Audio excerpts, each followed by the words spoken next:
اللہ وبرکاتہ۔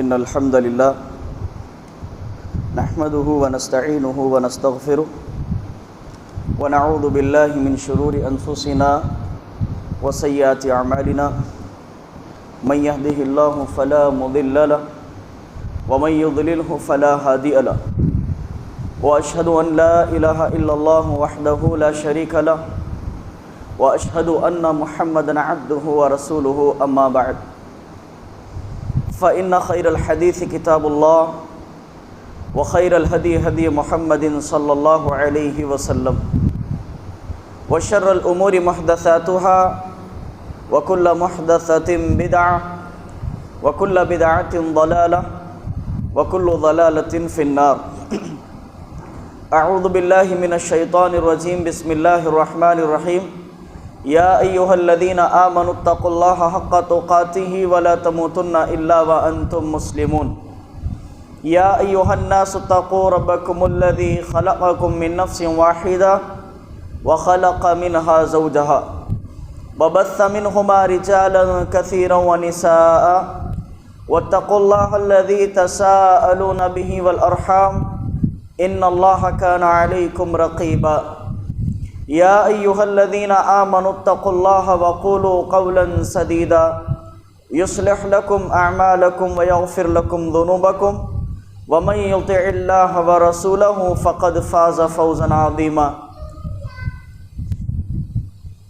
وقال تعالى في القرآن المجيد أعوذ بالله من الشيطان الرجيم بسم الله الرحمن الرحيم وذکر فإن الذکرى تنفع المؤمنین۔ محترم حاضرین، قابل احترام بزرگوں، پس پردہ خواتین حضرات، سب سے پہلے تعریف اس اللہ رب العالمین کے لیے جو اس کائنات کا حقیقی رازق ہے، مالک ہے، پالنہار ہے۔ کبریائی اس اللہ رب العالمین کے لیے جس کی بندگی میری اور آپ کی زندگی کا مقصد ہے۔ تعریف اس اللہ تعالیٰ کے لیے جس نے اپنی صفت کو قرآن کریم میں بیان کرتے ہوئے ارشاد فرمایا، اللہ لا الہ الا ہو، نہیں ہے کوئی معبود سوائے اللہ کے، اللہ کے علاوہ کوئی عبادت کا مستحق اور سزاوار نہیں،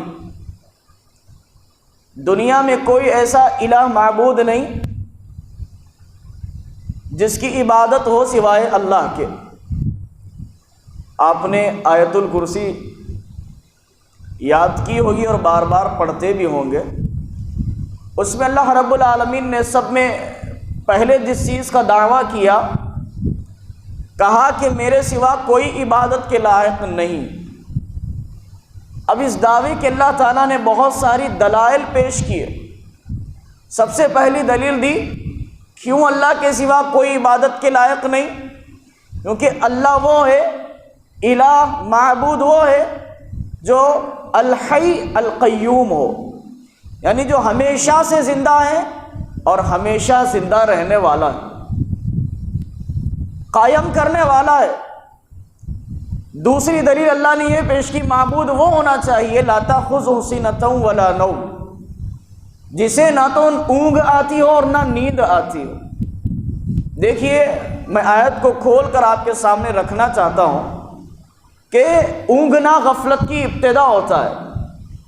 آپ مجلس سے غفلت میں آ رہے ہیں، مجلس سے آپ محروم ہو رہے ہیں، ایسا کب ہوتا ہے؟ جب آپ کو اونگ آتی ہو، مولوی صاحب کا بیان چل رہا ہے اور آپ اونگ رہے ہو، تو اب مولوی صاحب کیا کہنے والے ہیں یا کیا کہہ رہے ہیں، اس سے آپ ناواقفیت میں آنے کا یہ آپ کا انیشیل سٹیج ہے، یعنی غفلت کی ابتدا ہے آپ کی۔ اگر آپ اسی اونگ کے اندر لذت لیتے رہیں اور آپ کو نیند آ گئی تو آپ غفلت کی انتہا پر پہنچ گئے۔ اس مجلس میں آپ فزیکلی تو ہے لیکن مینٹلی موجود نہیں ہے، آپ کا جسم تو موجود ہے لیکن آپ کی عقل نیند کے اندر جا چکی ہے، اب آپ کو کوئی سوچ بوجھ نہیں ہے۔ تو اللہ تعالیٰ کہہ رہا ہے لا تأخذہ سنۃ ولا نوم، لوگوں کو معبود وہی ہونا چاہیے جس کو نہ اونگ آتی ہو اور نہ نیند آتی ہو۔ اللہ تعالیٰ گویا کہ یہ کہنا چاہتا ہے کہ جو سو جائے وہ معبود نہیں ہو سکتا، جو مر جائے وہ کیسے معبود ہو سکتا ہے؟ جو سو جائے، جو اپنی مخلوقات کی پکار نہ سن سکے، اپنے بندوں کی ندا نہ سن سکے، آواز سن نہ سکے، کان اگر میں کسی کے لے لوں تو تم سنا سکتے ہو؟ نہیں سنا سکتے۔ اگر جان لے لو تو سناؤ گے؟ آج سنا رہی ہے ایک مسلم قوم، سنا رہی ہے جس کی اللہ نے جان لے لی اور جن کو انہوں نے اپنے ہاتھوں سے سپرد خاک کیا، مٹی میں ملا دیا، زمین کے اندر دفن کر دیا، اس کے بعد سنانے میں لگے ہوئے۔ عقلوں پر پردے پڑے، تالے پڑے۔ الأعین لا یبصرون بها، آنکھیں مگر دیکھتے نہیں، کان ہے مگر سنتے نہیں، دماغ ہے مگر سمجھتے نہیں۔ اولئک کالانعام بل هم اضل، یہ جانوروں سے بھی بدتر ہے، جو یہ تینوں چیزیں رہنے کے باوجود، علم کے سورسز، علم کے نالج کے سورسز رہنے کے باوجود سمجھتے نہیں ہیں۔ اللہ تعالیٰ نے ان کو جانور سے تشبیہ دی ہے۔ تو اللہ تعالیٰ نے اپنی وحدانیت کو کھول کھول کر کے بیان کیا۔ مختصر سے اللہ رب العالمین کی حمد و ثنا کے بعد درود و سلام کا تحفہ نازل ہو تمام انبیاء و رسل پر، بالخصوص اللہ رب العالمین کے آخری پیغمبر جناب مصطفیٰ محمد رسول اللہ صلی اللہ علیہ وسلم پر، آپ کے آل و اصحاب پر اللہ رب العالمین اپنا رحم و کرم فرمائے، ہم سب پر آمین۔ الحمدللہ اللہ کے فضل سے اس ہفتہ واری اجتماع میں، جبکہ جمعہ کے دن اعلان ہوا بڑی مسجد میں کہ آج پروگرام رکھا گیا ہے، لیکن مقدر میں آپ ہی لوگوں کے تھا جس نے آج کی اس مجلس کو قبول کیا اور یہاں پر اپنے کام کاج کو چھوڑ کر، مصروفیت کو چھوڑ کر یہاں پر تشریف لائے ہیں۔ جب تشریف لائے ہیں تو فضیلت بھی جان لے کہ ایسی مجلسوں میں جہاں اللہ اور اس کے رسول کا تذکرہ ہوتا ہے، اللہ رب العالمین کی سکینت نازل ہوتی ہے، فرشتے ایسی مجلسوں میں بیٹھنے والوں کو اپنے پروں میں ڈھانک لیتے ہیں، بلوں کی چونٹیاں، سمندر کی مچھلیاں ان کے لیے دعا کرتی ہے جو علم حاصل کرنے کے لیے اپنے گھر سے نکلتے ہیں۔ تو اللہ رب العالمین سے میں دعا کرتا ہوں کہ اللہ تعالی ہم سب کو اس دعا کا مستحق بنائے، پیارے نبی صلی اللہ علیہ وسلم کی اس حدیث کا ہم سب کو مستحق بنائے، آمین تقبل یا رب العالمین۔ حاضرین کرام، جیسے کہ موضوع مجھ سے قبل پیش رو ناظم اجلاس نے آپ کے گوشے گزار کیا، سورۃ الملک کا پیغام آپ کے سامنے رکھنا ہے۔ اس سے قبل قرآن کریم کے تعلق سے چند تمہیدی کلمات میں آپ کے سامنے پیش کرنا چاہتا ہوں، کیونکہ الحمدللہ اہل حدیثوں کی ہر تقریر مستنبط ہوتی ہے قرآن و سنت سے۔ اس کے علاوہ کسی بزرگ کی کہانیاں، کسی دیکھنے والوں کے خواب یا کسی کہنے والوں کی کہانیوں کو ہم بیان نہیں کرتے۔ تو جس قرآن سے ہم نے آج کے اس عنوان کو استنباط کیا وہ کیا حیثیت رکھتا ہے؟ آپ کو بھی اس بات کا اقرار ہے کہ قرآن مجید وہ کتاب ہے جس کے تقدس پر سارے مسلمانوں کا اتفاق ہے۔ اس کے تقدس پر سارے مسلمانوں کا اتفاق ہے، کسی نے اس کی حرمت کو برداشت نہیں کیا، کسی نے اس کی حرمت کو برداشت نہیں کیا، اس کی بے حرمتی کو کوئی مسلمان برداشت نہیں کر سکتا، اگرچہ کہ وہ زانی کیوں نہ ہو، شرابی کبابی عیاش کیوں نہ ہو۔ ایک مسلمان، میں اس بات کو دعوے کے ساتھ کہتا ہوں، کوئی اس کے سامنے قرآن کریم کے اور آنکھ کو جلائے یا پھاڑے یا مسخ کرنے کی کوشش کرے، وہ برداشت نہیں کرے گا، یہ اس کا ایمانی جذبہ ہے۔ تو اس کے تقدس پر سارے مسلمانوں کا اتفاق۔ قرآن مجید اس کتاب کو کہتے ہیں جو اللہ کی جانب سے جبریل علیہ السلام کے ذریعے سے حضرت محمد صلی اللہ علیہ وسلم پر نازل ہوئی، جس کا پڑھنا باعث ثواب ہے۔ دنیا میں کوئی کتاب نہیں جس کے پڑھنے پر ثواب ہو۔ احادیث بھی آپ پڑھیں گے، عمل پر ثواب لکھا گیا ہے۔ احادیث اگر آپ یاد کریں گے، اللہ کے نبی صلی اللہ علیہ وسلم کے دعاؤں کے مستحق ہوں گے۔ قرآن کریم کے بارے میں کہا گیا، اس کا پڑھنا، اس کا سننا، اس کا پڑھانا، تعلیم دینے والا اور تعلیم حاصل کرنے والا دونوں ثواب کے مستحق ہے۔ تو قرآن مجید، اس کا پڑھنا باعث ثواب اور اس کی حفاظت کی ذمہ داری اللہ رب العالمین نے لے رکھی ہے۔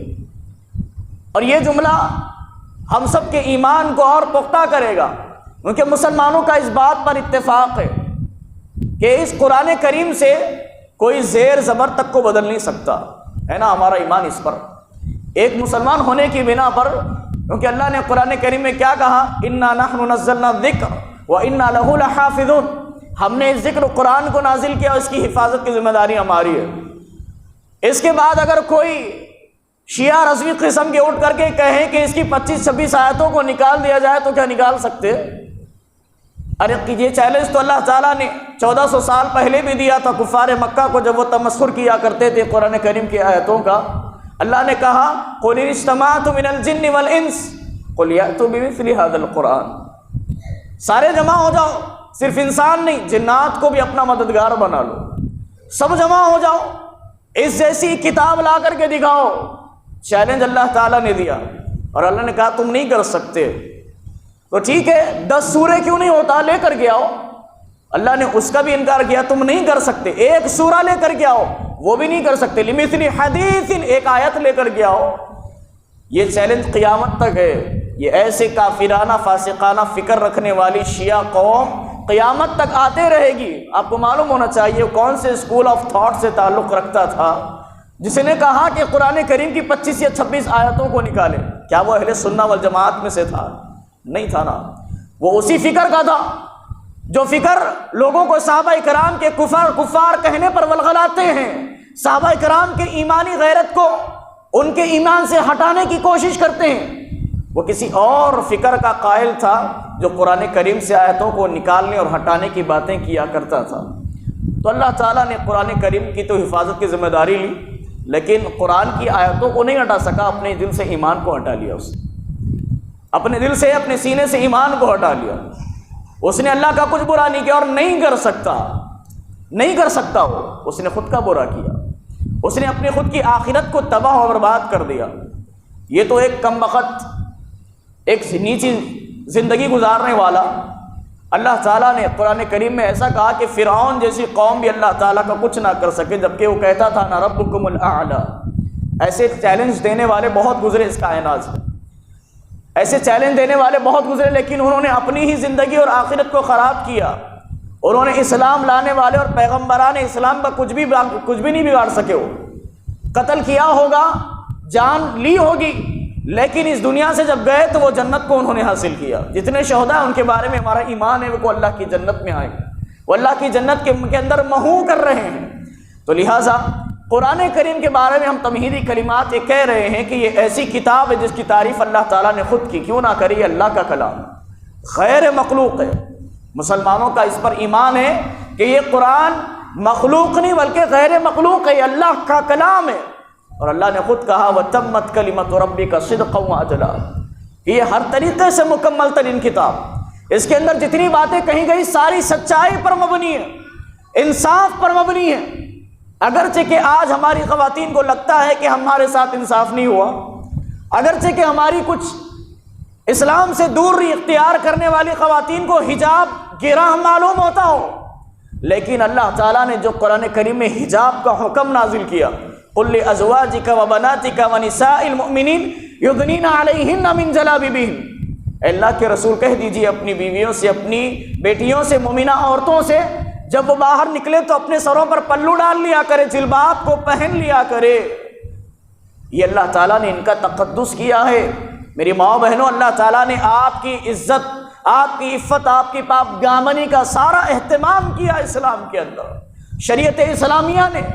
اب آپ دیکھ لیجئے، اگر اس کو آپ عقل سے بھی دیکھتی ہیں تو قرآن کریم کو بہت سارے حضرات جزدانوں میں لپیٹ کر کے رکھتے ہیں، احادیث سے ثابت نہیں ہے لیکن جزدانوں میں لپیٹ کر کے رکھتے ہیں۔ دوسری اور کوئی کتاب کو جزدان میں لپیٹا نہیں جاتا، قرآن کو کیوں لپیٹا جاتا؟ کیونکہ سب اس بات کے قائل ہے کہ یہ مقدس کتاب ہے، عزت والی کتاب ہے۔ دنیا میں بہت ساری عمارتیں ہیں لیکن خانہ کعبہ پر غلاف ہے، خانہ کعبہ پر چادر ہے، کیا معلوم ہوا؟ مقدس عمارت ہے، مقدس عمارت ہے، اسی لیے اس پر چادر اڑائی گئی۔ دنیا میں بہت ساری عورتیں ہیں لیکن ایمان لانے والی مسلمان عورتیں تقدس والی ہے، اس پر اسی لیے ان کے اوپر حجاب ہے۔ جو اپنے آپ کو تقدس والی سمجھتی ہے وہ حجاب اختیار کرے۔ تو محترم حضرات، یہ ایسی کتاب ہے جس کی تعریف اللہ رب العالمین نے خود فرمائی ہے، ایک مستند کتاب جس کے اندر اگر سوروں کے اعتبار سے دیکھا جائے تو 114 سورے، پاروں کے اعتبار سے دیکھا جائے تو صرف 30 پارے، لیکن قیامت تک آنے والے تمام باطل عقائد کا حل اپنے اندر رکھتی ہے۔ قیامت تک اٹھنے والے تمام جھوٹے انبیاء کے جو دعوے کرتے ہیں، جھوٹے نبوت کے دعوے، ان کا رد اپنے اندر سمیٹے ہوئے قیامت تک آنے والے فکر آخرت کے یا آخرت کے منکرین کا رد اپنے اندر سمیٹے ہوئے یہ کتاب کو اللہ تعالیٰ نے نازل کیا۔ تو اسی کتاب کی ایک سورہ، سورۃ الملک کے اوپر ہمیں آج بات کرنا ہے۔ اس سے قبل کہ اس کی آیتوں کے اوپر ہم جائیں، اس کی فضیلت اللہ کے رسول صلی اللہ علیہ وسلم کی احادیث مبارکہ، ترمذی فضائل قرآن کی روایت علامہ البانی نے صحیح قرار دیا ہے کہ روزانہ اللہ کے رسول کا معمول تھا کہ آپ سونے سے پہلے الف لام میم سجدہ اور سورہ ملک کی تلاوت کیا کرتے تھے۔ یہ آپ صلی اللہ علیہ وسلم کا معمول تھا، ہمیں بھی اپنا معمول بنانا چاہیے، لیکن ہمارے گھر اس سے مختلف نظر آتے ہیں۔ رات میں کھانے کے بعد ہمارے گھر میں ٹی وی سیریلز چلتا ہے، ٹی وی شوز چلتے ہیں، فلمیں دیکھی جاتی ہے، نوجوان بچے اپنے کانوں میں ہیڈ فونز لگا کر کے گانے سنتے ہوئے سوتے ہیں۔ اس حالت میں موت آ جائے تو پتہ نہیں کیا جواب دیں گے اللہ کو، کیا جواب دیں گے اللہ کو جب اسی حالت میں ملک الموت ان کی روح قبض کرنے کے لیے آئے گا، لیاذ باللہ۔ تو محترم حضرات، اللہ کے رسول صلی اللہ علیہ وسلم کا یہ معمول تھا کہ روزانہ سونے سے پہلے بہت سارے اذکار کے ساتھ آپ صلی اللہ علیہ وسلم سورہ ملک کی بھی تلاوت کیا کرتے تھے۔ کیا فائدہ؟ ترمذی کی حسن درجے کی روایت ہے، اللہ کے رسول صلی اللہ علیہ وسلم نے ارشاد فرمایا کہ جو کوئی سورہ ملک کی تلاوت کرتا ہے روزانہ، ہی مانعۃ من عذاب القبر، عذاب قبر اس سے روک دیا جاتا ہے، عذاب قبر اس سے روک دیا جاتا ہے۔ ایسی جگہ پر یہ سورہ کام آنے والی ہے جس جگہ پر کوئی ساتھ دینے والا نہیں، جس جگہ پر کوئی ہمدرد اور ہم نوا نہیں، جس جگہ اولاد نہیں، ماں باپ نہیں، دوست احباب نہیں، پڑوس نہیں، رشتہ دار نہیں، کوئی نہیں، اس جگہ پر یہ سورہ پڑھنا ہمارے کام آنے والا ہے۔ اور اس کے آگے چلیے ایک اور منزل جب مسلمانوں کو طے کرنا ہے، روز قیامت کی منزل، مستدرک کی روایت علامہ حاکم رحمہ اللہ نے اس کو روایت کیا ہے۔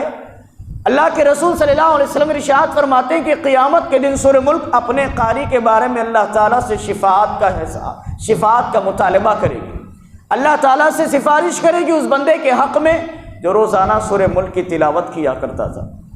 تو ہمیں چاہیے کہ ہم اس سورے کو یاد کر لیں۔ بہت سارے مسلمان جذباتی بھائی علم حاصل نہیں کرتے، ایک جھنڈ کے ساتھ چل رہے ہیں۔ آپ نے دیکھا ہوگا کہ روزانہ فجر کے بعد سورہ یاسین پڑھنے کا نظم و ضبط چلتا ہے، کسی کے پاس کوئی سورہ واقعہ پڑھتا ہے، تو آپ ان سوروں کو پڑھیے جس کی فضیلت واقعی صحیح احادیث سے ثابت ہے۔ سورہ یاسین کی کوئی فضیلت احادیث سے ثابت نہیں، اس کا پڑھنا ثواب ہے جیسے اور سورتوں کا پڑھنا ثواب ہے، کیونکہ یہ قرآن کریم کا حصہ ہے، یہ قرآن کریم کی ایک سورہ ہے، اس سے آگے کچھ نہیں میرے بھائی۔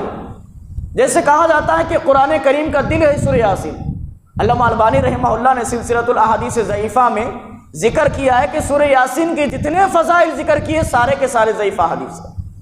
تو لہٰذا جو صحیح احادیث جس سوروں کے فضائل کے باب میں آئے ہیں، ہمیں ان صورتوں کو یاد کرنا چاہیے تاکہ اس کی فضیلت سے ہم کنار ہوں۔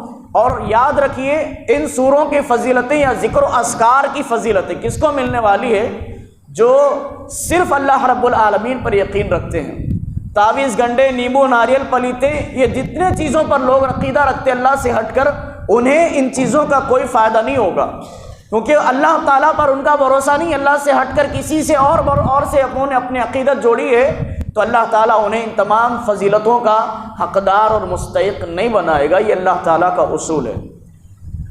اللہ تعالیٰ نے ارشاد فرمایا، تبارک الذی بیدہ الملک وہو علی کل شیء قدیر، ببرکت ہے وہ ذات جس کے ہاتھ میں بادشاہت ہے اور وہ ہر چیز پر قادر اور قدرت رکھنے والا ہے۔ یہاں بادشاہت کا معنی علامہ ابن کثیر رحمہ اللہ نے ذکر کیا کہ بادشاہت کا مطلب یہ ہے کہ کس کو عزت دینا ہے، کس کو ذلیل کرنا ہے، کس کو زندگی دینا ہے، کس کو موت دینا ہے، کس کو رزق دینا ہے، کس کو اولاد دینا ہے، کس سے اولاد چھیننا ہے، کس کو آزمانا ہے۔ یہ ساری چیزوں کا اختیار اللہ رب العالمین کو ہے۔ کائنات میں جو کچھ ہو رہا ہے وہ اللہ کے حکم سے ہو رہا ہے۔ بادشاہت کا معنی یہ ہے۔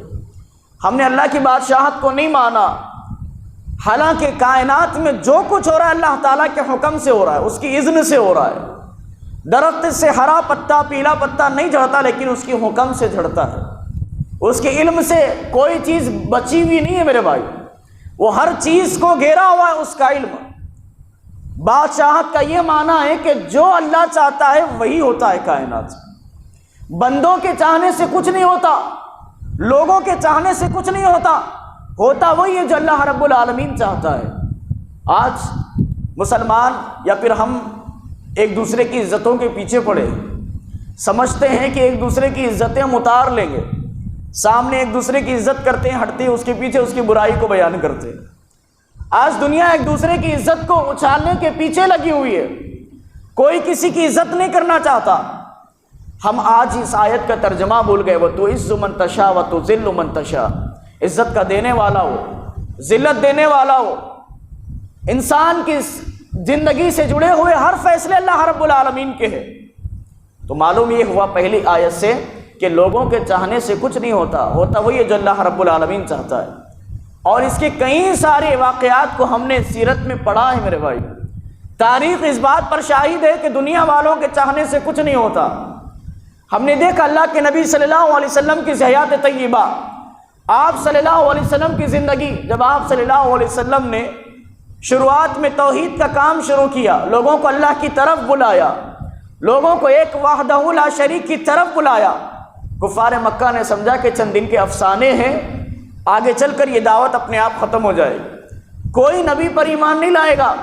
یہ کفار و مکہ کے سوچ اور فکر تھی، لیکن انہوں نے دیکھا کہ یہ اللہ کے نبی صلی اللہ علیہ وسلم کے ماننے والوں میں اضافہ ہو رہا ہے۔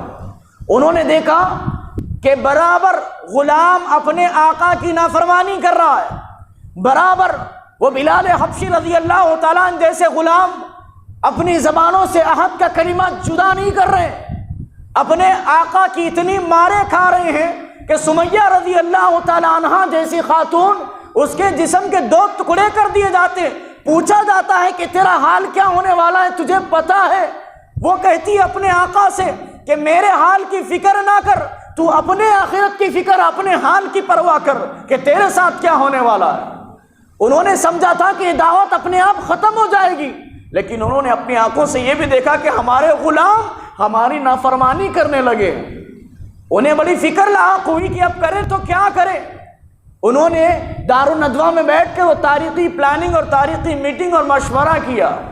مشورے میں طے ہوا، کسی نے مشورہ دیا کہ اب اللہ کے رسول صلی اللہ علیہ وسلم کو مکہ سے نکال دیں گے، کہیں اور دور بھیج دیں گے۔ کہا گیا نہیں، اگر ایسا کریں گے تو جہاں پر وہ ہوں گے وہاں جا کر دعوت کا کام کریں گے، اور وہاں سے سپر پاور بن کر آ کر ہم پر حملہ کریں گے۔ یہ مشورہ نہیں چلنے والا۔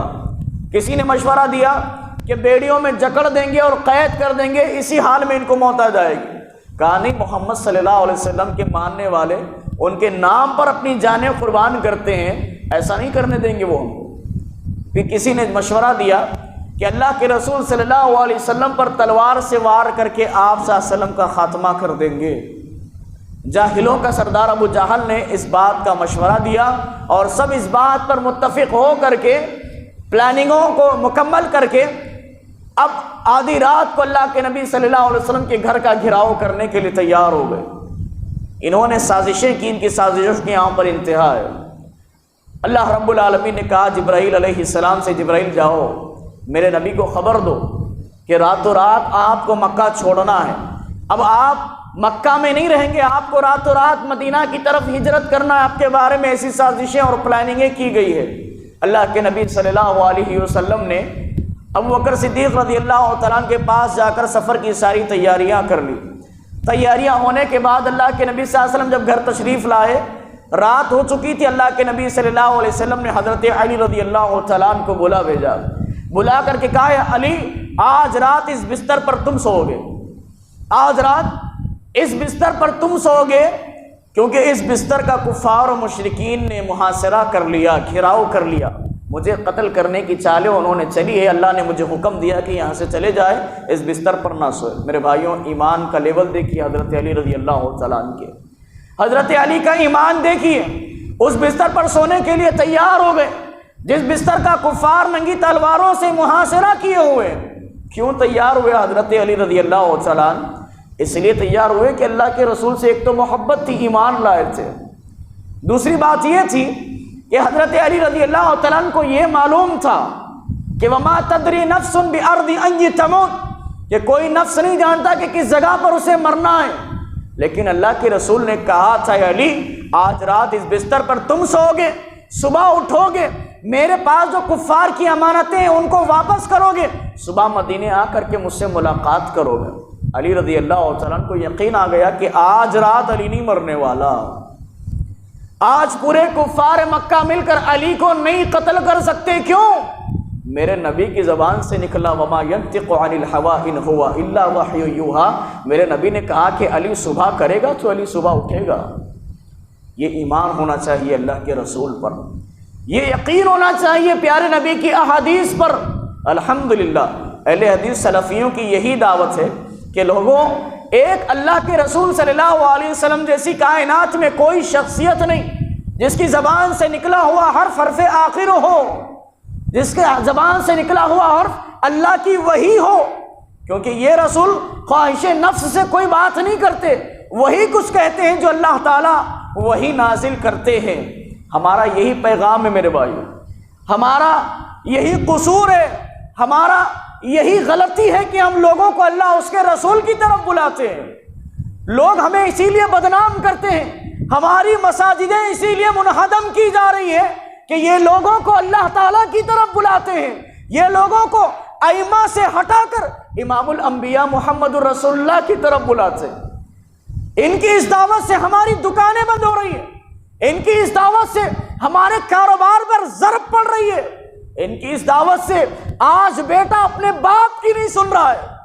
یہی دعوت مکہ میں 1400 سال پہلے پیارے نبی نے جب رکھی تو ابو بکر صدیق رضی اللہ تعالیٰ عنہ تھے جنہوں نے اپنے بیٹے سے کہا، جب ان کے بیٹے نے کہا ابا جنگ کے موقع پر آپ میری تلوار کی ضد میں آ رہے تھے، اگر آپ میرے باپ نہیں ہوتے میں آپ کو قتل کر دیتا۔ ابو بکر صدیق رضی اللہ تعالیٰ نے کہا بیٹا اگر تو میری تلوار کی ضد میں آ جاتا تو میں تجھے قتل کر دیتا، یہ نہیں سمجھتا کہ تو میرے بیٹا ہے، کیونکہ یہ اسلام کی جنگ تھی جو کفار کے خلاف تھی اور تو کفاروں کی صف میں شامل تھا۔ یہ دعوت تھی جب اللہ کے رسول نے پیش کی تو بیوی شوہر سے جدا ہو گئی، اللہ کے رسول کی بیٹیوں کو طلاق دے دیا گیا، اللہ کے رسول کو مکہ سے نکال دیا گیا۔ ارے اپنے پرائے ہو گئے، اپنے پرائے ہو گئے۔ خود مکہ میں اللہ کے نبی صلی اللہ علیہ وسلم یتیموں جیسا محسوس کرتے تھے۔ شیب ابی طالب میں 3 سال قید کر دیا گیا، کوئی لین دین نہیں، کوئی رشتہ ناتا نہیں، کوئی تعلق نہیں، کوئی رشتہ داری نہیں، سب کچھ بھلا کر کے 3 سال کی قید کی زندگی اللہ کے رسول صلی اللہ علیہ وسلم نے گزاری۔ یہی قصور تھا اللہ کے رسول صلی اللہ علیہ وسلم کا، یہی قصور تھا ابو بکر صدیق رضی اللہ تعالیٰ عنہ کا۔ گھر میں بیٹھ کر قرآن پڑھتے، کفار کی عورتیں گھر سے باہر نکل آ جاتی تھی، گھر سے باہر نکل کر آ جاتی تھی۔ لوگوں نے حضرت ابو بکر صدیق رضی اللہ تعالیٰ عنہ کو مکہ سے بھیجا دیا، حبشہ کی طرف آپ چلے جائیے، اب مکہ میں نہیں رہ سکتے، یا تو قرآن کریم کو چھوڑیے یا تو مکہ سے نکل جائیے۔ محترم حضرات، یہی دعوت ہماری ہے، یہی بات ہمارا کہنا ہے کہ چند دن پہلے تم نے جو شب معراج منائی اس کا پیغام کیا لیا، آپ نے کیا پیغام دیا اللہ تعالیٰ نے؟ اس رات کیا مسلمانوں کے نزدیک پیغام رکھا گیا؟ ایمان لانے والوں کے ایمان کو جانچا گیا کہ نہیں کہ اللہ کے نبی صلی اللہ علیہ وسلم کو جب اللہ نے اتنے بڑے سفر پر بلایا تو کہا سبحان الذی اسری بعبدہ لیلا من المسجد الحرام الى المسجد الاقصى الذی بارکنا حولہ لنریہ من آیاتنا، ببرکت وہ ذات جس نے اپنے بندے کو راتوں رات مسجد حرام سے مسجد اقصی پہنچایا، لنریہ من آیاتنا، وہاں سے بڑی بڑی نشانیاں اللہ نے دکھائی۔ میرے بھائیوں، آج بریلوی حضرات یہ کہتے ہیں، مسلمان ہونے کے باوجود یہ عقیدہ رکھتے ہیں کہ اللہ کے رسول صلی اللہ علیہ وسلم جب معراج پر گئے، آسمانوں پر پہنچے، بشریت کا چولا اتار دیا، جب عرش پر پہنچے تو احد احمد کوئی نہ تھا، صرف میم کی مروڑی کا چکر تھا۔ یہ کہا جاتا ہے وہی جو مستوی عرش تھا خدا بن کر نکل پڑا مدینے میں مصطفیٰ بن کر۔ تم نے اللہ اور محمد الرسول اللہ میں کوئی فرق اور تمیز نہیں کی۔ اللہ تعالیٰ نے کہا کہ اللہ تعالیٰ پاک ہے جس نے اپنے بندے کو، اللہ چاہتا تو محمد صلی اللہ علیہ وسلم کا نام بھی لے لیتا نا اس آیت میں۔ اللہ نے کہا میں نے اپنے بندے کو لے گیا، معنی یہ ہے کہ کیا ہوا، اگرچہ محمد صلی اللہ علیہ وسلم کو ہم نے آسمانوں کی سیر کرائی، وہ میرے بندے ہی رہے، وہ عبدیت کے چولہے سے نہیں اترے، وہ عبد ہی رہے، معبود نہیں ہوئے۔ یہ پیغام اللہ نے دیا معراج کی رات۔ معراج کی رات یہ پیغام ملا مسلمانوں کو کہ دیکھو 1,24,000 انبیاء کرام مسجد اقصیٰ میں کھڑے ہوئے ہیں، اللہ تعالیٰ نے سب کو جمع کر دیا۔ سب کو جمع کر کے اللہ کے نبی صلی اللہ علیہ وسلم جب تشریف لائے تو کہا جبرائیل نے اللہ کے رسول آگے بڑھیے، ان کی امامت کروائی، امام الانبیاء بنایا گیا۔ آپ کسی اور کو امام اعظم کہتے جبکہ امام اعظم محمد الرسول اللہ ہے، آپ کسی اور کو رہبر اعظم کہتے جبکہ رہبر اعظم محمد الرسول اللہ ہے۔ سلفیوں کے امام وہ ہے جو حضرت آدم علیہ السلام کے امام ہیں، جس کو حضرت موسیٰ علیہ السلام نے بھی امام سمجھ کر ان کے پیچھے نماز ادا کی۔ محترم حضرات، یہ پیغام دیا اللہ تعالیٰ نے معراج کی رات، لیکن معراج کی رات سے لوگوں نے اپنے عقیدوں کو خراب کر لیا۔ کسی نے کہا کہ اللہ کے رسول نے اپنے سر کی آنکھوں سے نبی کو دیکھا، کسی نے کہا کہ یہ دو ایک ہی شخصیت ہے، کوئی دوسری نہیں ہے، نعوذ باللہ۔ تو کوئی اور اس رات کا پیغام لے کر کے رات کو جاگنے، منانے، پتھروں کا برکاؤ کرنے، قبرستان کو سجانے، قبرستان کی زیارت اور یہ تماشے کرنے کے اندر ملوث ہو گئے۔ تو صحیح اور حقیقی پیغام یہ ملا، معراج کی رات میں پیارے نبی کو امام الانبیاء بنایا گیا، نمازوں کا تحفہ دیا، اور اللہ کے نبی صلی اللہ علیہ وسلم کے سینے کو مضبوط کرنے کے لیے اللہ تعالیٰ نے 1,24,000 انبیاء کرام سے ملاقات کروائی۔ لِنُرِيَهُم مِّنْ آيَاتِنَا، اپنی بڑی بڑی نشانیاں دیکھنے کے لیے اللہ تعالیٰ نے بلایا۔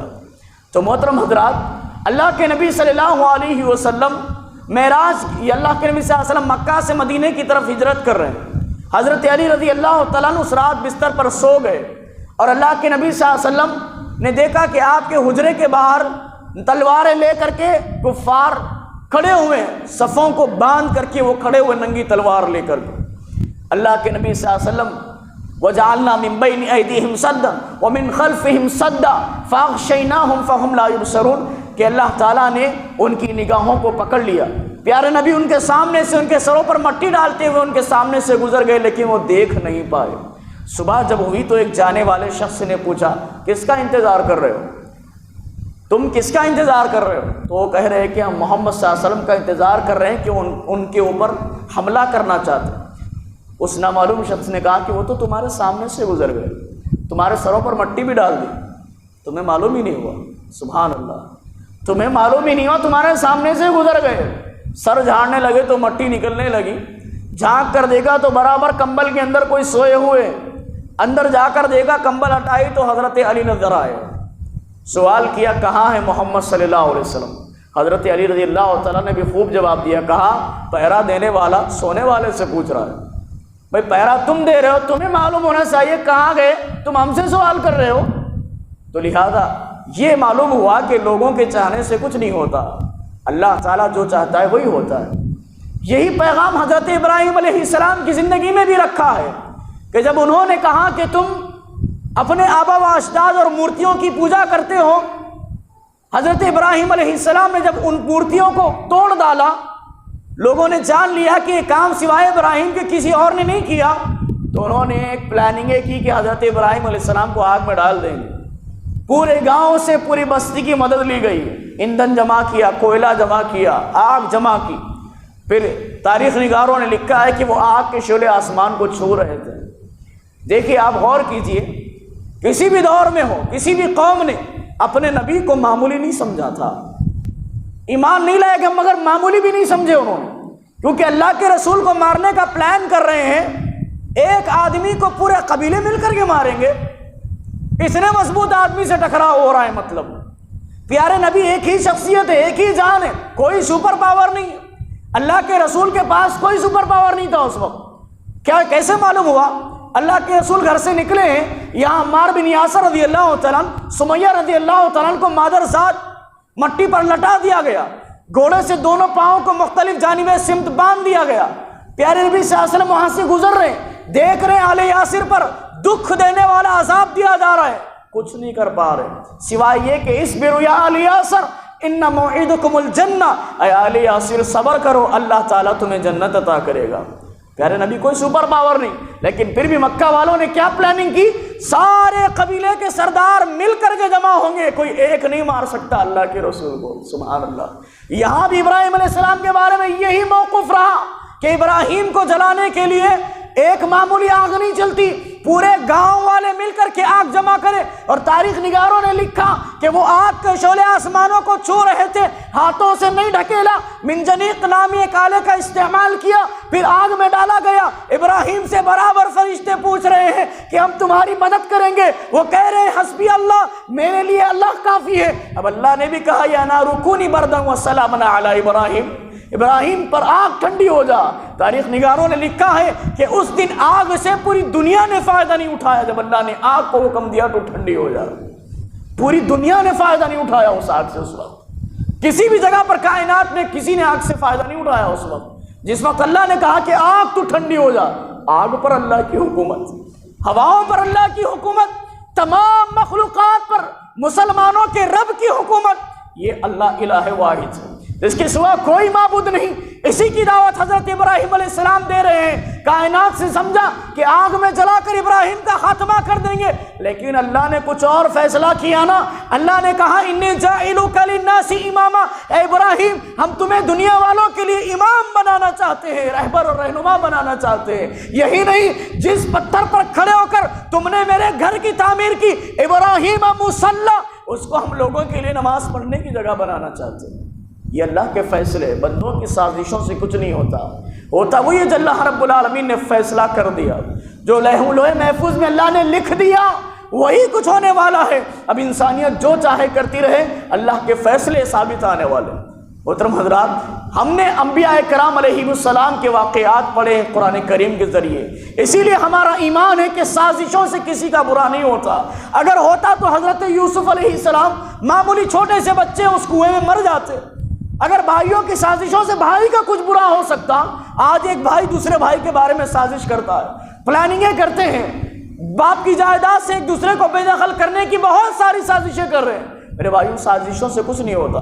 اگر ہوتا تو یوسف علیہ السلام اپنے 10 بھائیوں کی سازشوں کے تحت اس کنویں میں اپنی زندگی گزار کر مر جاتے، لیکن اللہ نے وہاں سے اٹھایا نا، اٹھا کر مصر کا بادشاہ بنایا نہیں بنایا۔ وہ چاہتے تھے کہ ابا کی نظروں سے دور ہو جائے، ابا کی نظروں سے دور بھی ہو گئے، روتے روتے ابا کی بینائی بھی چلی گئی۔ اللہ رب العالمین نے ایک وقت ایسا لایا کہ یوسف علیہ السلام کا کرتا ان کے چہرے پر ڈال دیا، فَأَرْتَدْتُ بَصِيرًا، وہ دیکھنے لگے۔ پھر باپ ایک بیٹے کے سامنے آ کر کے ملاقات بھی کرنے لگا۔ جب اللہ کے رسول یعقوب علیہ السلام بڑے خوش ہوئے، تو لوگوں کے چاہنے سے کچھ نہیں ہوتا وہی ہے جو اللہ رب العالمین نے مقدر کر رکھا ہے۔ اسی لیے ایمانی بھائیوں، مسلمان بھائیوں، اپنے سینے کو مضبوط کرو، اللہ پر یقین رکھو، اللہ پر ایمان رکھو کہ میری زندگی میں جو کچھ ہونا ہے اللہ کے اذن کے بغیر نہیں ہو سکتا۔ کائنات مل کر میرا اتنا نقصان نہیں کر سکتی، اتنا ہی کر سکتی ہے جتنا اللہ نے مقدر میں لکھا ہے۔ فائدہ نہیں پہنچا سکتی اتنا ہی جتنا اللہ تعالیٰ نے مقدر میں لکھا ہے۔ یہ ایمان ہونا چاہیے۔ سورہ ملک کی پہلی آیت یہ پیغام دیتی ہے کہ ایمان کو مضبوط کرو، بادشاہ وہی ہے اللہ، لوگوں سے نہ ڈرو، اپنے تقدیر پر ایمان تم نے لایا ہے، والقدر خیرہ وشرہ، تو اس پر ایمان مرتے دم تک رکھو، اپنی تقدیر کے بارے میں الٹی سیدھے باتیں نہ کرو۔ لوگوں کے بہت ساری سازشوں کے آنے کے بعد تم اللہ کو برا بھلا کہتے ہو، جبکہ بادشاہ وہی ہے، زمانہ چلانے والا وہی، یہ وقت کا سیکنڈ کا کانٹا جو ہٹ رہا ہے اس کو پھرانے والا وہی۔ سیکنڈ کا کانٹا ادھر ہٹ جائے پوری دنیا دے کر تم واپس نہیں لا سکتے، یہ اللہ کے قبضے اور قدرت کی بات ہے۔ تو تبارک الذی بیدہ الملک وہو علی کل شیء قدیر، ببرکت ہے وہ ذات جس کے ہاتھ میں بادشاہت ہے اور وہ ہر چیز پر قادر اور قدرت رکھنے والا ہے۔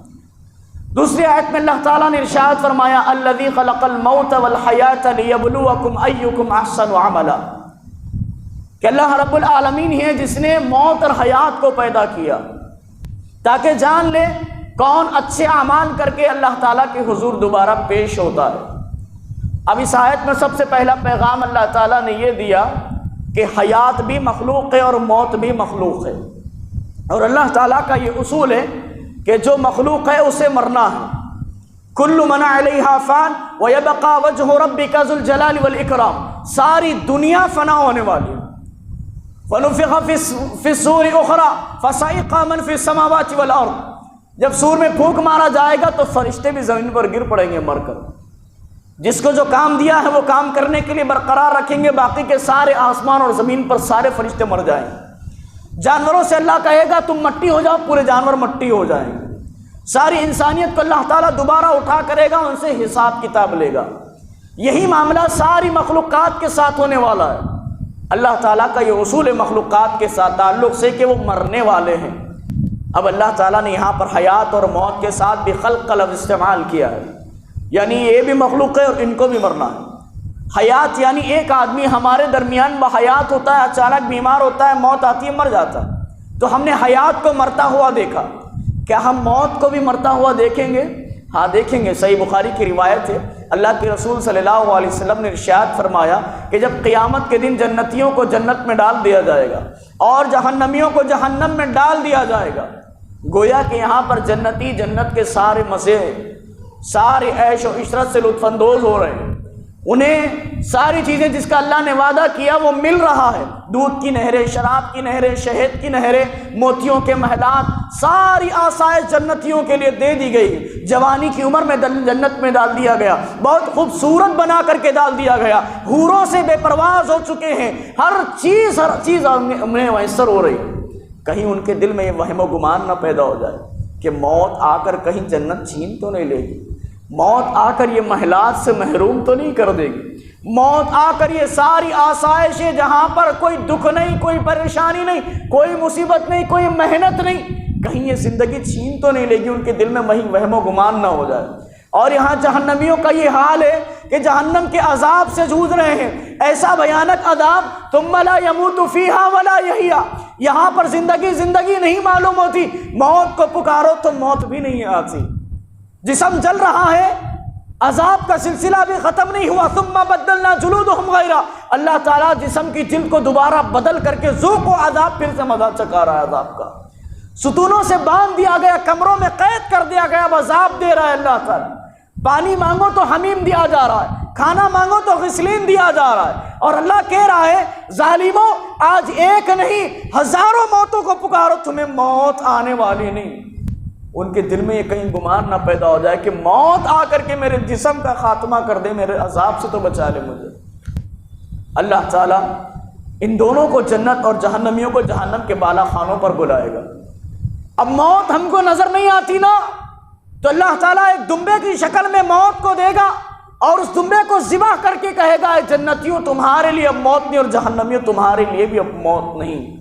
تو موت کو بھی مرنا ہے، موت جو ہماری زندگی کا خاتمہ کرتی ہے اس کا بھی خاتمہ اللہ تعالیٰ کرنے والا ہے۔ وَهُوَ عَلَى كُلِّ شَيْءٍ قَدِيرٌ، وہ ہر چیز پر قادر ہے۔ تو اللہ تعالیٰ نے اسی لیے خلق کا لفظ استعمال کیا کہ زندگی بھی مخلوق اور موت بھی ایک مخلوق ہے، اور دونوں کو فنا ہونا ہے۔ دوسرا پیغام اس آیت سے یہ ملا کہ اللہ تعالیٰ نے موت کو مقدم کیوں کیا؟ اللہ تعالیٰ کہہ رہا ہے کہ الذی خلق الموت والحیات، کہ ہم نے موت اور حیات کو پیدا کیا۔ پہلے تو حیات ہوتی ہے، بعد میں مرتا ہے نا انسان، تو پہلے حیات کا ذکر ہونا تھا، بعد میں کیوں کیا؟ معنی یہ ہے کہ اللہ تعالیٰ گویا کہ یہ کہنا چاہتا ہے کہ تم زندگی ایسی گزار رہے ہو جیسے تمہیں مرنا نہیں ہے، جیسے تمہاری زندگیوں کا خاتمہ نہیں ہے، جیسے تمہیں موت آنی نہیں ہے، زندگی ایسے گزارو جیسے تمہارے سروں پر موت منڈلا رہی ہے، موت کو سامنے رکھتے ہوئے زندگی گزارو۔ آج مسلمان ایسے لگتا ہے ان کی زندگیوں کو دیکھ کر کے موت سے بے پرواہ ہو چکے ہیں، موت سے بے نیاز ہو چکے ہیں۔ اللہ نے دنیا میں بھیجا، مقصد فوت کر دیا، دنیا میں اس قدر بے پرواہ گھوم رہے ہیں جیسے اللہ تعالیٰ سے انہوں نے پروانہ لکھا لیا، ہمیشہ ہمیش کی زندگی، موت انہیں آنے والی نہیں ہے۔ کتنی غفلت میں انسان پڑا، الہاکم التکاثر حتی زرتم المقابر اقترب للناس حسابهم وهم فی غفلت معرضون، حساب کتاب کا وقت قریب ہے اور تم غفلت میں پڑے ہوئے ہو۔ اللہ تعالیٰ گویا کہ یہ کہنا چاہتا ہے کہ موت کو سامنے رکھ کر کے زندگی گزارو۔ تم بھول گئے کہ تمہاری زندگی کا وجود ختم ہونے والا ہے، تم بھول گئے تم جس جسم کو بنا اور سنگار سے سجا رہے ہو، عیش و عشرت سے اپنے جسم کو جو ہے تکبرانہ مزاج میں جباریت لوگوں کو دکھا رہے ہو، وہ جسم کو فنا ہونا ہے، وہ جسم کو ختم ہونا ہے۔ اللہ تعالیٰ نے نوازا ہے تو غریب پر، مفلس پر، محتاج پر رحم نہیں کرتے ہو، اللہ کے دیے ہوئے مال کو اللہ کی راہ میں خرچ نہیں کرتے۔ آج دنیا میں جبار بنے گھوم رہے ہو، آج دنیا میں متکبر بنے گھوم رہے ہو، تمہارا وجود کیا تھا؟ تمہارا وجود کیا تھا؟ الم یکن نطفۃ من منی یمنی، کیا ہم نے تمہیں منی کے قطرے سے پیدا نہیں کیا؟ تمہارا وجود کیا تھا، کیا حیثیت رکھتے تھے تم؟ آج جبار بنے گھوم رہے ہو۔ اللہ نے نوازا ہے، اللہ کی ملکیت پر، اللہ تعالیٰ کی جائیداد پر، اللہ تعالیٰ کی دنیا اور سلطنت پر تم بڑے جبار بنے گھوم رہے ہو، اپنی زندگی کا مقصد فوت کر چکے ہو۔ ایسے ہی ظالموں سے اللہ تعالیٰ قیامت کے دن سوال کرنے والا ہے۔ افحسبتم انما خلقناکم عبثا وانکم الینا لا ترجعون، کیا دنیا میں یہ سمجھتے تھے کہ اللہ نے تمہیں بیکار پیدا کیا؟ کیا عبث بیکار پیدا کیا، اس کے پاس دوجا کوئی کام نہیں تھا؟ کیا یہ سمجھتے تھے کہ لوٹ کر میرے پاس نہیں آنا ہے؟ ثم الینا ترجعون، کیا میرے پاس پلٹائے نہیں جاؤ گے؟ میرے پاس آنے پر ایمان نہیں تھا؟ پھر ایسے بغیر کسی ایمان کی زندگی کیسے گزارتے تھے؟ من اعرض عن ذکری فإن له معیشۃ ضنکا ونحشره یوم القیامۃ اعمی۔ ہم نے تو قرآن کریم کے ذریعے سے کہہ دیا تھا کہ جو میرے ذکر میری یاد سے غفلت اختیار کرے گا ہم اسے قیامت کے دن اندھا کر کے اٹھائیں گے، دنیا میں اس کی معیشت تنگ کر دیں گے۔ محترم حضرات، دنیا میں رہ کر جو آخرت سے غافل ہے اس کی زندگی دنیا میں تو بن جائے گی لیکن آخرت میں اسے خسارے کے سوا اور کچھ نہیں ملنے والا۔ اب ایک مومن یا پھر کوئی اور سوال کرے کہ بھئی جب حرام حلال کی تمیز ہے، جائز ناجائز کی کنڈیشن اور شرائط رکھ دیے، پھر اللہ نے دنیا میں بھیجا کیوں بھیجا اللہ نے دنیا میں؟ تو میرے بھائیو، اللہ تعالیٰ نے دنیا میں بھیجا احسن عملا، تاکہ جان لے کون اچھے اعمال کر کے آتا ہے۔ دنیا میں اللہ نے کیوں بھیجا، یہ سوال پیدا ہو رہا ہے نا؟ تو یاد کرو، عہد الست میں ہم سب نے اللہ سے ایک وعدہ کیا تھا، قرآن کریم میں اللہ تعالیٰ نے اس کو بیان کیا۔ عالم ارواح ایک رہنے کا مقام تھا، وہاں پر اللہ تعالیٰ نے آدم علیہ السلام کی پشت پر ہاتھ پھیرا، قیامت تک پیدا ہونے والے سارے انسانیت سے اللہ تعالیٰ نے سوال کیا، الست بربکم، کیا میں تمہارا رب نہیں؟ سب شامل تھے، جس میں میں اور آپ بھی شامل تھے۔ سب نے اللہ سے کہا قالوا بلا یا ربی، اے اللہ تو ہی ہمارا معبود ہے، اے اللہ تو ہی ہمارا الہ ہے۔ دنیا میں جب کبھی مدد کی ضرورت پڑے گی تجھے پکاریں گے، پریشانیاں مجبوریاں محتاجی مفلسی آئے گی تجھ سے ہی سوال کریں گے، تجھے ہی اپنا معبود سمجھیں گے، اولاد چاہیے تجھ سے مانگیں گے، ہر چیز ہم تجھ سے ہی سوال کریں گے، تجھے اپنا رب مانیں گے۔ اس کا معنی یہ تھا، اچھا دعوت تو کر دیا ہم نے کہ تجھے ہی رب مانیں گے، اس دعوے کو ثابت کرنے کے لیے اللہ نے دنیا میں بھیجا۔ سمجھ میں آیا کہ اللہ نے دنیا میں کیوں بھیجا؟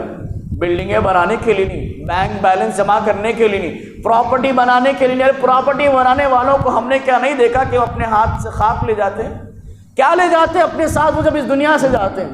ٹھیک ہے، مان لیا ایک آدمی نے اپنی 60 سالہ زندگی میں بہت بڑی دنیا اس نے بنا لی، بہت بڑا مال و دولت اس نے کما لیا۔ مقصد کیا تھا؟ میری اولاد کی مستقبل سنور جائے، میرے اولاد کا فیوچر بن جائے۔ بنا لیا تم نے اپنے اولاد کا فیوچر، اب آپ کی زندگی کہاں ہے؟ فرشتے نامہ اعمال ہاتھ میں دے رہے، کیا ہے نامہ اعمال میں؟ آ کر کے قبر میں سوال کر رہے، من ربک ما دینک ما ھذا الرجل الذی بعث فیہم۔ یہ سوالوں کا کیا جواب ہے آپ کے پاس؟ کیا رب کی معرفت آپ نے حاصل کی؟ کیا اللہ کے رسول پر آپ ایمان لائے؟ تم کس دین پر، اس اسلام پر عمل کرتے ہوئے زندگی گزاری؟ تم نے فیوچر بنایا اپنی اولاد کا، ان کا فیوچر بن گیا، آپ کی آخرت کیا ہے؟ آپ کی قبر کی زندگی کیا ہے؟ بھول گئے دنیا میں اللہ کو، اپنی اولاد کی فکر میں، اپنی اولاد کا مستقبل سنوارنے کے لیے کچھ قبر میں ساتھ نہیں آنے والا۔ تو میرے بھائیوں، افحسبتم انما خلقناکم عبثا وانکم الینا ترجعون الینا لا ترجعون، اس کا جواب ہمارے پاس کیا ہوگا؟ تو محترم حضرات، گویا کہ اللہ رب العالمین نے موت کو مقدم کر کے یہ بات رکھی ہے کہ موت کو سامنے رکھتے ہوئے زندگی گزارو۔ اور کیوں پیدا کیا اللہ نے تمہیں؟ اس اقرار کو ثابت کرنے کے لیے پیدا کیا کہ اللہ تعالیٰ نے دنیا میں اسی لیے بھیجا، جاؤ دنیا میں ہم تمہیں ہر طریقے سے آزما سکتے ہیں، مصیبتیں ڈال کر، پریشانیاں ڈال کر، اولاد میں کمی کر کے، جانوں میں کمی کر کے، روزی میں کمی کر کے، ہر طریقے سے آزما سکتے ہیں۔ کسی کو دے کر کے آزمائیں گے مال و دولت، کسی سے چھین کر کے آزمائیں گے، کسی کو طاقت دے کر کے آزمائیں گے۔ کہاں ہے طاقت ہم نے اللہ کی راہ میں استعمال کی؟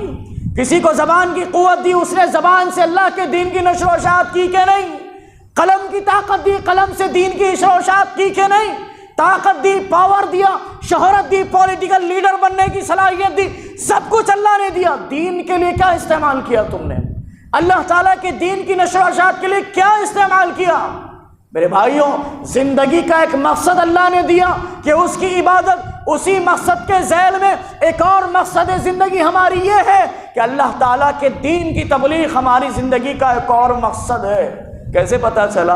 اب دیکھیے اللہ کے نبی صلی اللہ علیہ وسلم کو شروعات میں آیتیں نازل ہو رہی ہیں، وحی کا سلسلہ جب شروع ہوا اقرا کے ذریعے اللہ کے نبی صلی اللہ علیہ وسلم پریشان ہوئے، وحی کا سلسلہ موقوف کر دیا گیا۔ جب اللہ کے نبی صلی اللہ علیہ وسلم کا سینہ مطمئن ہوا، جب اللہ کے نبی صلی اللہ علیہ وسلم سنبھل گئے، اللہ نے کہا یا ایھا المدثر قم فانذر وربک فکبر وثیابک فطہر، اے اللہ کے رسول اٹھیے، اب چادروں میں لپیٹنا آپ کا کام نہیں، فربک فکبر، اللہ کی تکبیر کو بیان کیجئے، اللہ تعالیٰ کی کبرائی کو بیان کیجئے۔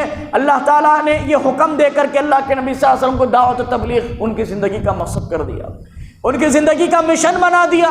ایک اور آیت میں کہا گیا یا ایھا المزمل قم اللیل الا قلیلا نصفہ او انقص منہ قلیلا، اللہ کے رسول اٹھیے، رات کے ایک حصے میں اٹھ کر تہجد کی نماز کا اہتمام کیجیے۔ عبادت اور تبلیغ یہ دو مقاصد اللہ کے رسول کی زندگی، اور دونوں کے آپ نے حقوق کو ادا کیا۔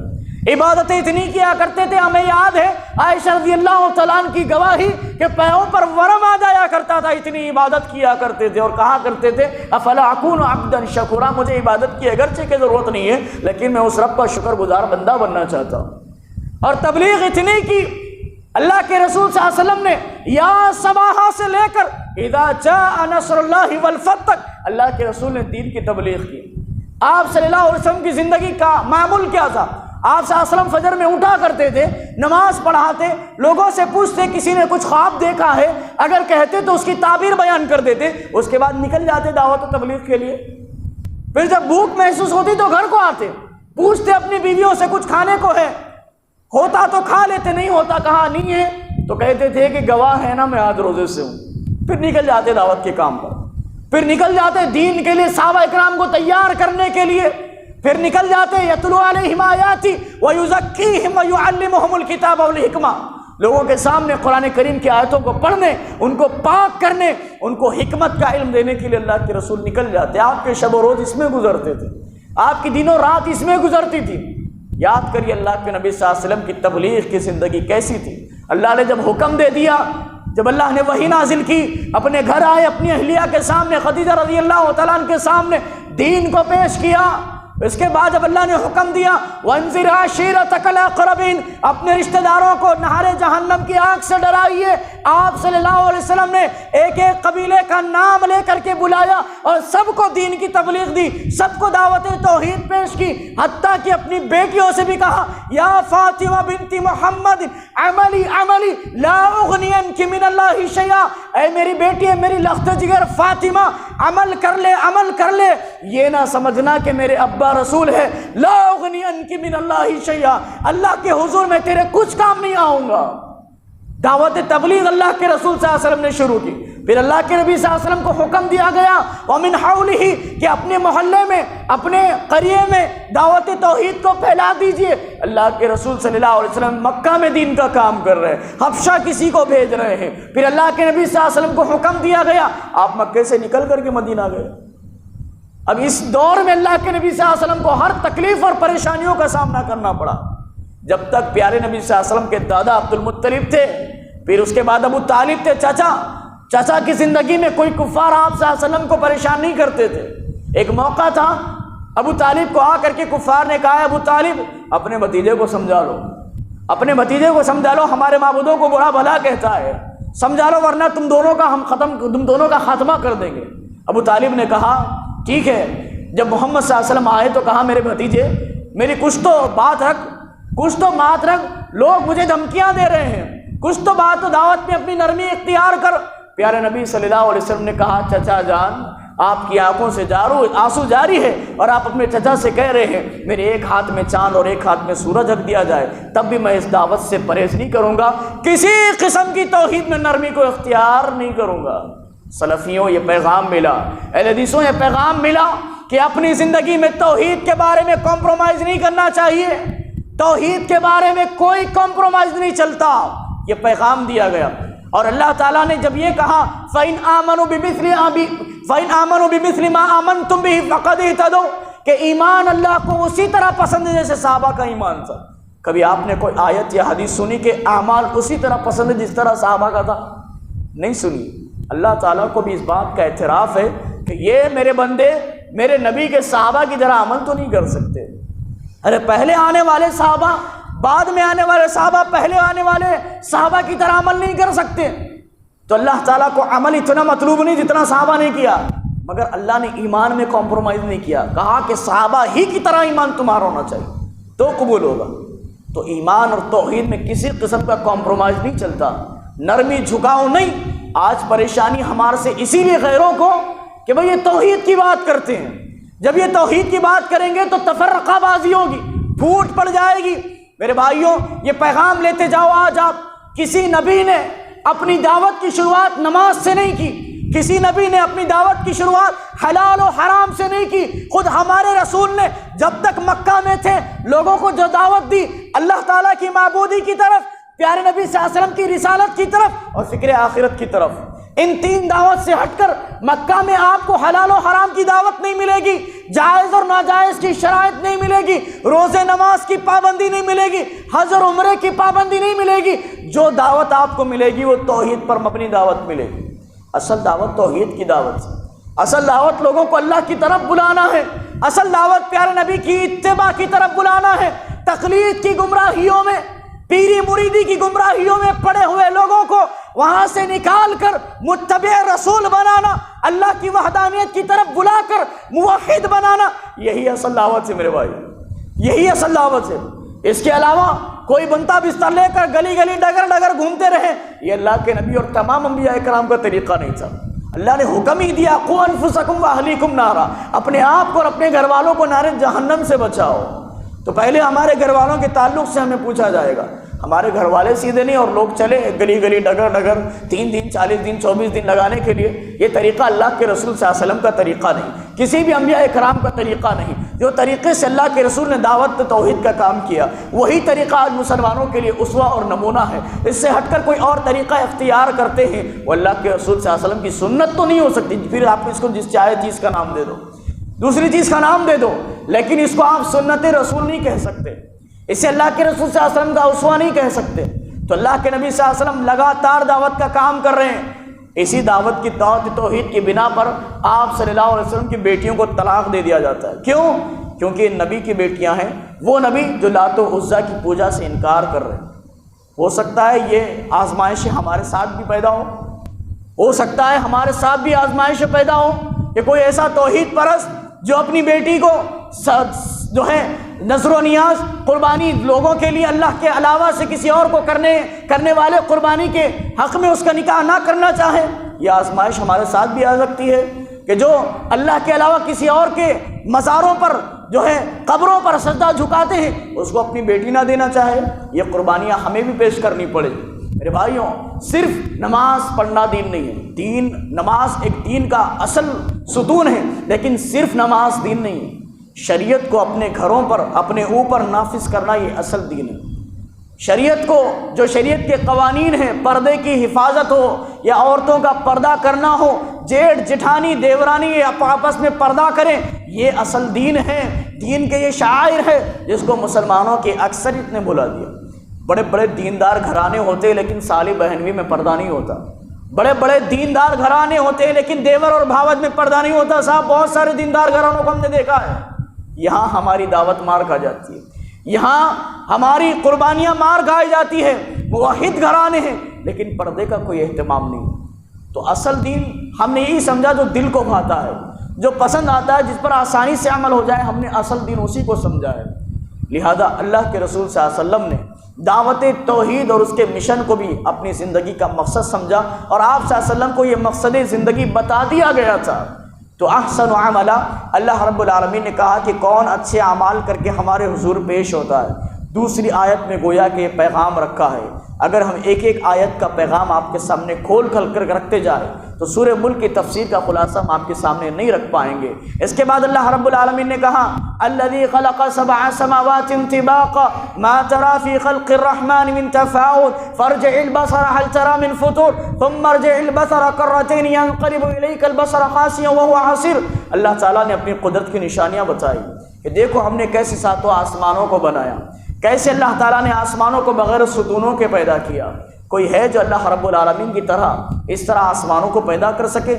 یہ آسمان و زمین، اس کی خلقت اللہ کے علاوہ کس نے پیدا کی؟ تو میرے بھائیوں، غور اور فکر کرنے کی یہاں پر ترغیب دلائی گئی، اور اللہ تعالیٰ نے قرآن کریم کے بہت سارے مقامات پر کہا وَفِي أَنفُسِكُمْ أَفَلَا تُبْصِرُونَ، کہ تم اپنے اندر دیکھ لو، ہم نے تمہارے اندر کتنی نشانیاں رکھی ہیں۔ سانس کا اندر جانا اور باہر آنا یہ کیا کم نشانی ہے؟ اگر اندر چلی جائے باہر نہ آئے، یا باہر آ جائے اندر سانس نہ لے سکے، انسانی زندگی کا وجود ختم ہو جائے گا، ختم ہو جائے گا۔ آنکھوں سے دیکھنا، کانوں سے سننا، یہ ناک سے سونگھنا، یہ سارے سینسر اللہ تعالیٰ کے ڈالے ہوئے ہیں۔ آج آکسیجن پر رکھ کر ڈاکٹر کتنا چارج کرتا ہے؟ گھنٹے 2 گھنٹے 1 دن کے چارجز کتنا ڈاکٹر کرتے ہیں؟ اللہ تعالیٰ کب سے آکسیجن دے رہا ہے؟ ہمیں پتہ ہے، اس بات کا علم ہے؟ میرے بھائیوں، اللہ تعالیٰ اپنی قدرت کی نشانیوں کو بیان کرتا ہے اگلی آیتوں میں۔ تو میرے بھائیوں، پیغام یہ خلاصہ یہ ملا کہ اس سورہ کو آپ پڑھیں، اس کی تفسیر پڑھیں، اس کا معنی پڑھیں، اس کا مفہوم پڑھیں، آپ کے ایمان میں اضافہ ہوگا، آپ کے ایمان میں پختگی آئے گی، اور عمل وہی مطلوب ہوتا ہے جو سمجھ کر کے کیا جائے۔ آپ قرآن کریم کو اگر اپنی جاننے والی لینگویج میں نہیں پڑھیں گے، آپ کو قرآن کریم سے محبت نہیں ہوگی۔ امام صاحب نماز میں پڑھا رہے ہیں سورہ، امام صاحب پڑھا رہے ہیں لیکن ہمیں معلوم ہی نہیں کیا پڑھا رہے ہیں۔ قرآن کریم کو اللہ تعالیٰ نے کہا ھذا بلاغ للناس، یہ اللہ کی جانب سے لوگوں کے لیے خط ہے۔ کہ اللہ کا دیا ہوا خط ہم کھول کر پڑھنا نہیں چاہیں گے کہ اللہ نے اس خط میں کیا لکھا ہے، کیا کہنا چاہتا ہے اللہ تعالیٰ اپنے بندوں سے؟ ہمیں چاہیے کہ اس کو ہم جو لینگویج جانتے ہیں، الحمدللہ ہر لینگویج میں اس کا ٹرانسلیشن موجود ہے۔ اگر ہم پڑھنا چاہتے ہیں تو پڑھائی میں موجود ہے، لکھت میں موجود ہے، سننا چاہتے ہیں تو آڈیو میں موجود ہے، یا دیکھ کر پڑھنا چاہتے ہیں تو ویڈیو میں موجود ہے۔ ہر طریقے سے قرآن کریم ہمارے سامنے موجود ہے، بس ہم نے اس کو بھلا دیا۔ یہی وجہ ہے کہ کل قیامت کے دن اللہ کے رسول اپنی امت کے بارے میں اللہ سے شکایت کر رہے ہیں کہ اے اللہ، یہ قوم ہے میری جس نے قرآن کریم کو پس پشت ڈال دیا۔ ان ھذا القرآن مہجورا، اس نے اپنے نبی کی اس کتاب کو جو اللہ تعالیٰ نے آسمان سے نازل کی بہت پیچھے ڈال دیا، پڑھا نہیں تھا اس کو۔ آج 2 روپے کا اخبار آدمی خرید کر کے پڑھتا ہے، چائے کی ہوٹل میں بیٹھ کر اخبار خرید لیا، اول تا آخر اس کو پڑھتے جا رہے ملک کے حالات۔ لیکن اللہ رب العالمین نے بھی ایک اخبار ایک خط کی شکل میں تمہارے پاس بھیجا ہے، کبھی ہم نے اس کو پڑھا ہے؟ میرے بھائیوں، ہمارے بزرگ جانتے ہیں کہ صدیوں پہلے جب موبائل نہیں تھا، جب آپس کی گفتگو ٹیلی فون کے ذریعے سے نہیں ہوا کرتی تھی، تو باہر سے سعودی سے جانے والے خط بھیجا کرتے تھے، خط بھیجا کرتے تھے۔ بیٹا اپنے باپ کو خط بھیجتا تھا، شوہر اپنی بیوی کو خط بھیجتا تھا۔ مہینوں میں جب وہ خط آتے تھے، باپ کے سامنے جب خط آتا تھا تو بیٹے کا خط وہ باپ پڑھنے کے لیے بےتاب ہوتا تھا کہ میرے بیٹے نے میرے لیے کیا خط بھیجا ہے۔ بیوی بےتاب ہوتی تھی کہ میرے شوہر نے خط میں کیا لکھا ہے پڑھنے کے لیے۔ اگر باپ کو پڑھنا نہیں آتا تو کسی کے پاس جا کر کے وہ خط کھول کر کے پڑھاتا تھا، پھر سکون حاصل کرتا تھا۔ اگر آپ کو بھی قرآن کریم پڑھنا نہیں آتا، اگر آپ کو قرآن سمجھنا نہیں آتا، بیٹھیے مولویوں کے سامنے قرآن کریم کو سمجھیے، پڑھیے، آخر اللہ نے ہمارے لیے کیا پیغام دیا، کس اعمال کے تحت ہم جنتی قرار دیے جائیں گے، کون سے اعمال ہے جس سے بچ کر جہنم سے بچ جائیں گے۔ مولوی سے سوال کیجئے، امام صاحب کے سامنے بیٹھ کر قرآن پڑھنا سیکھیے، سمجھیے، اس کو اپنی زندگیوں میں نافذ کیجئے۔ ہم اپنے بچوں کو، اپنے گھر والی کو، اپنی بیوی کو اس کو پڑھانے کے لیے، تعلیم دلوانے کے لیے مولویوں کا استعمال کریں۔ اپنے بچوں کو ہم جو تعلیم دلاتے ہیں، سالانہ فیس کتنی ہوتی ہے اسکول اور کالجز کی، پھر عربی کو پڑھانے کے لیے جس مسجد میں فری میں تعلیم ہوتی ہے وہاں پر بھیج دیتے، وہ بھیڑ میں مولوی صاحب کس کس کو پڑھائیں گے؟ وہ اتنے جڑ میں ایک لائن لگی ہوئی تھی، مولوی صاحب 1 گھنٹے میں کس کو پڑھائیں گے؟ ہمیں اتنی تک فکر نہیں ہوتی کہ ہم اپنے بچے کو 500 مولوی کو دے کر کے اسے خصوصی پڑھائیں گے اپنے گھر میں بلا کر۔ یہ تک توفیق نہیں ہے میرے بھائی۔ تو کیسے اللہ رب العالمین کی مدد آئے گی؟ اللہ رب العالمین سے دعا ہے کہ اللہ تعالیٰ کہنے سننے سے زیادہ ہم سب کو عمل کرنے کی توفیق نصیب فرمائے۔ اللہ رب العالمین قرآن کریم کو سمجھ کر پڑھنے کی ہم سب کو توفیق نصیب فرمائے۔ اس کے اندر جو پیغام اللہ رب العزت نے رکھا ہے، اس پیغام کو جان کر اس پر عمل کر کے لوگوں تک پہنچانے کے اللہ تعالیٰ ہم سب کو توفیق نصیب فرمائے۔ اللہ رب العالمین ہم نے جو وقت نکال کر تیرے گھر میں جمع ہوئے ہیں تیرے دین کو سمجھنے کے لیے، اللہ تعالیٰ اس کے بدلے ہم سب کو جنت میں بھی اسی طرح جمع فرما۔ آمین تقبل یا رب العالمین، وآخر دعوانا الحمد للہ رب العالمین۔